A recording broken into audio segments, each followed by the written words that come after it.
ओम नमः शिवाय बच्चों, कैसे हो आप लोग। आज हम लोग अपने मॉड्यूल गीता एक अंतर्दृष्टि के मॉड्यूल 5 को हम लेने वाले हैं।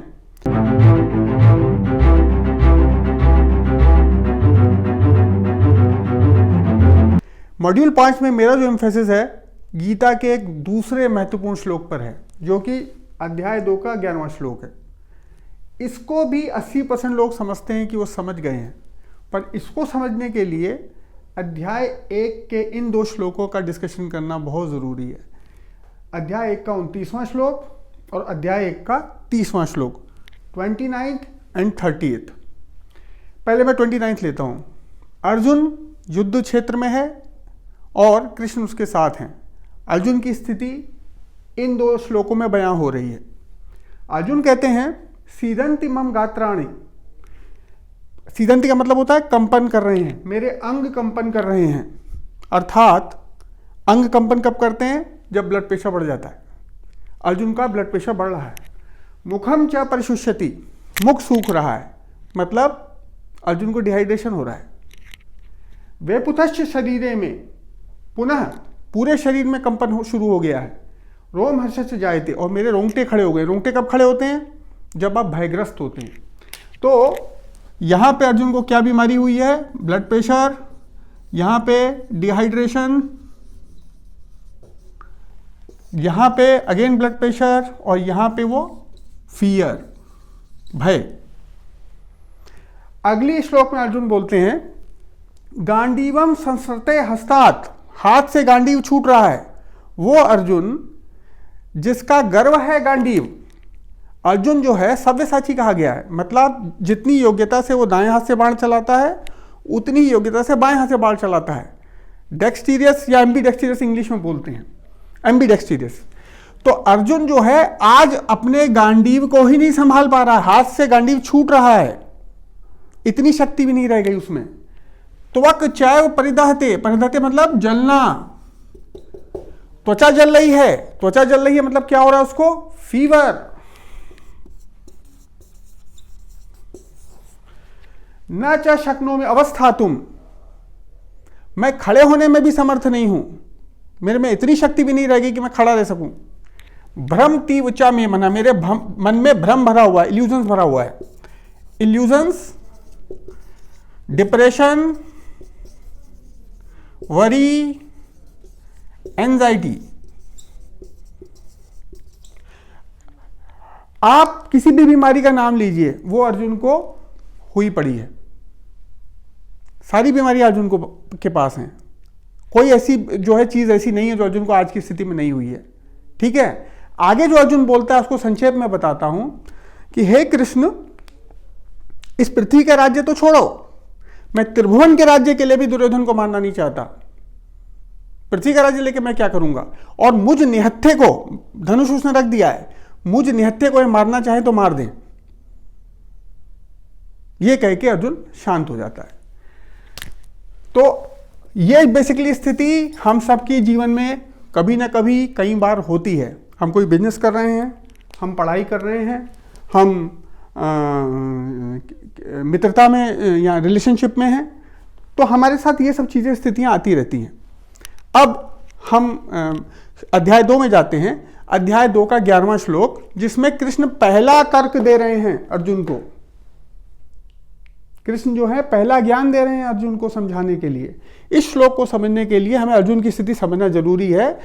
जिस तरीके से अर्जुन कुरुक्षेत्र में है, हम सब अपने जीवन के कुरुक्षेत्र में हैं। चाहे हमारा पढ़ाई का कुरुक्षेत्र हो, चाहे हमारा बिजनेस का कुरुक्षेत्र हो, चाहे हमारा धंधे का कुरुक्षेत्र हो, चाहे हमारा रिलेशनशिप का कुरुक्षेत्र हो। तो इसलिए इसमें कुछ ना कुछ या सारी प्रॉब्लम हम सबको होती रहती है। अब हम कृष्ण का वाक्य सुनते हैं, जो कृष्ण जो पहली बार जो तर्क दे रहे हैं, पहला ज्ञान दे रहे हैं अर्जुन को, वो हम लेते हैं। अध्याय 2 11वां श्लोक। अशोच्यान शोचस्तम प्रज्ञावादांश भाषसे गतासूनश्च नानुशोचन्ति पंडिता। अशोच्यान शोचस्त्वम, हे अर्जुन, तू शोक न करने योग्य विषयों और मनुष्यों के लिए शोक कर रहा है। तू दुख न करने योग्य व्यक्तियों और विषयों के लिए दुख कर रहा है। और तुम्हारा जो दुख है, वो मूर्खतापूर्ण है, पर तुम उस मूर्खतापूर्ण दुख को विद्वानों की तरह जस्टिफाई कर रहे हो। प्रज्ञावानाश भाषा से विद्वानों की तरह बातें कर रहे हो। बात तुम्हारी मूर्खतापूर्ण है, पर बात तुम उसको विद्वानों की तरह रख रहे हो। परंतु अब यहां पे कृष्ण एक डिफिनेशन देते हैं पंडित की। गतासून गतासूनश्च नानुशोचन्ति पंडिता। कृष्ण कहते हैं पंडित वही है। पंडित वो नहीं है जिसके पास बहुत सारी डिग्रियां हो। पंडित वो नहीं है जो वाचस्पति हो। पंडित सिर्फ वो है जो विषय या व्यक्ति चले गए हैं, जो विषय या व्यक्ति अभी नहीं गए हैं, उन दोनों के लिए शोक नहीं करता। अब मैं दो चीजों को समझाऊंगा आपको, पंडित और अशोचन अनशोचस्तम। इसको हम लोग समझते हैं। इसको समझने के लिए हम समझते हैं कि पहले तो हमें सोचना चाहिए कि शोक हमें कब करना चाहिए या नहीं करना चाहिए। कृष्ण क्या कहना चाहते हैं? अब मान लो सुबह सूरज निकला, रात को सूरज डूब गया। अब तुम कहोगे जी सूरज डूब गया, हाय सूरज डूब गया, तुम शोक करते रहो, सूरज तो डूब गया, है ना। यह शोक करने का विषय नहीं है। सूरज कल फिर निकलेगा, और अगर ना भी निकले तो भी ये शोक करने का विषय नहीं, क्योंकि आपके कंट्रोल में नहीं। ठीक है। हाँ, अब तुम्हें शोक करने के बजाय क्या करना चाहिए? तुम्हें काम करना है।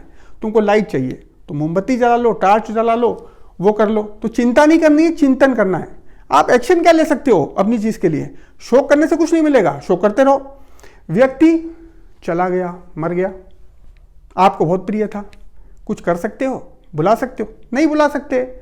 शोक करने से कोई फायदा नहीं होगा। क्या कर सकते हो? उसके बच्चे की अगर फीस जमा नहीं हो सकती तो फीस जमा कर दो, उसको पढ़ा दो। उसकी कोई रिस्पॉन्सिबिलिटी है तो वो ले लो, ठीक है। उसके लिए कुछ पुण्य काम कर दो, जो तुम कर सकते हो। उसके लिए शोक या चिंता नहीं चाहिए, एक्शन चाहिए, चिंतन चाहिए, ठीक है। क्योंकि उसको शोक करने से तुमको ये सब बीमारियां होंगी, blood pressure, dehydration, fear, illusion, depression, worry और एंजाइटी, ठीक है। तो पहली बात तो कृष्ण ने ये कही कि तू शोक करने योग्य व्यक्तियों और विषयों के लिए शोक करता है, ठीक है। दूसरी बात उसने कहा पंडिता। पंडित कौन है? पंडित वो है जो इनके लिए शोक नहीं करता, अर्थात जिसको ज्ञान है। पंडित कौन है? जो अपने ग्रीफ को, अपने दुख को ज्ञान से काटता है, नॉलेज से काटता है। क्योंकि सारे शोकों का कारण अज्ञान है। तो जो अपने दुख को ज्ञान से काटता है, cut your grief with knowledge, that is pandit. ये कृष्ण ने बताया इसको, ठीक है। अब एक केस लेता हूं, कैफे कॉफी डे वाला केस लेता हूं। कैफे कॉफी डे का जो ओनर था, उस पर कुछ शायद 2700 करोड़ या ऐसा कुछ लोन था, वो एग्जैक्ट डेटा मुझे याद नहीं है। और कई दिन वो पेशोपेश में रहा, फिर उसने एक नदी के ऊपर छलांग लगा के उन्होंने सुसाइड कर लिया। बाद में एक एनालिसिस निकली थी, उस एनालिसिस में बताया गया था, मैंने पढ़ा था, कि जितना उसके ऊपर लोन था उससे कई गुना उसके पास असेट्स थे।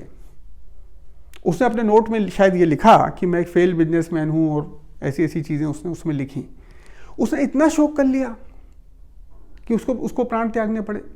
आपने सुना होगा कोरोना में भी एक बिजनेसमैन था, कई बिजनेसमैन थे, वो 4th फ्लोर के ऊपर वो एडमिट थे, हॉस्पिटल से छलांग लगा दी, सुसाइड कर लिया। तो सवाल ये उठता है कि अब ये कृष्ण की बात यहाँ याद आ रही है कि आप शोक क्यों कर रहे हो? आप जो कर सकते हो करो, ठीक है। और अगर मान लो, मैं आपसे एक और चीज बात यहां करता हूं कि क्या ये दुर्योधन को मारना शोक का विषय है कि नहीं है। इस पे मैं एक और आपकी दृष्टि डालता हूं, क्यों कृष्ण कह रहे हैं इसको शोक करने का विषय नहीं। देखो, दुर्योधन जो है वो उसका कजिन ब्रदर है, और सारी की सारी उसकी फैमिलीज हैं, वो जितनी भी हैं। मैं आपको एक रिजेंबलेंस देता हूं एक घटना में।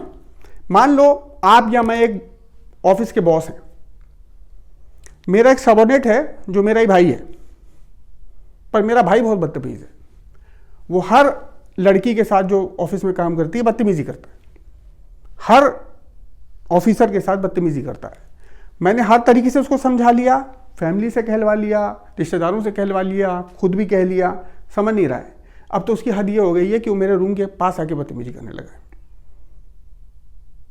मेरे अपने भाई के साथ इमोशंस हैं, पर इथिक्स क्या है? इथिक्स क्या है? अर्जुन इस वक्त जो लड़ाई कर रहा है, उसकी लड़ाई इमोशन और इथिक्स के बीच में है। अर्जुन कह रहा है कि मैं 3 राज्य, त्रिभुवन का राज्य भी छोड़ दूं इसके लिए। पर कृष्ण का सिद्धांत देखो, कृष्ण तुमको राज्य दिलाने नहीं आए हैं यार, कृष्ण इथिक्स की बात करने आए हैं। कृष्ण तुम्हारी सहायता इसलिए नहीं कर रहे कि तुम राजा बनो। कृष्ण इसलिए तुम्हारी सहायता कर रहे हैं क्योंकि धर्म तुम्हारी तरफ है। ठीक है, तो अर्जुन यहां मूल चीज से हट गया है कि मैं छोड़ देता हूं। अरे तुम छोड़ देते हो, आज द्रौपदी का चीरहरण किया, आप कल पता नहीं किसका चीरहरण करेगा, कल प्रजा का चीरहरण करेगा। आज तुमको टॉर्चर किया, कल आतताई राजा है वो, तो कल तो प्रजा को टॉर्चर करेगा। तो कृष्ण का जो मोटिव है, इसलिए ऐसे व्यक्तियों और विषयों के लिए शोक करना कतई भी उचित नहीं है। अब एग्जाम्पल, पर अर्जुन की लड़ाई भी कमजोर नहीं है, अर्जुन की लड़ाई बहुत बड़ी है, हमारे आपकी लड़ाई से बहुत बड़ी है। हम तो पढ़ाई में लड़ रहे हैं, हम तो नौकरी के लिए लड़ रहे हैं, पर जो अर्जुन की लड़ाई है वो एक बहुत बड़ी लड़ाई है। ये लड़ाई ऐसा ही है कि मान लो एक जज है, जज का बेटा अपराधी बन के सामने खड़ा है, गोली मारी है उसने किसी को, वही उसका बाप ही जज है और जज को डिसीजन देना, जज को अंदर से पता है कि मेरे बेटे ने गोली मारी है। अब जज के अंदर लड़ाई चल रही है इमोशन और इथिक्स की। इथिक्स क्या है? आसान नहीं है लड़ाई। इथिक्स क्या है कि वो अपने बेटे को दंड दे, इमोशंस क्या है वो अपने बेटे को बचा ले। तो कृष्ण यहां पे अर्जुन को इथिक्स पिला रहे हैं, धर्म पिला रहे हैं, क्योंकि कृष्ण कहते हैं आप में भावनाएं होनी चाहिए, आप में इमोशन होने चाहिए, पर इमोशनल होना गलत है, भावुक होना गलत है।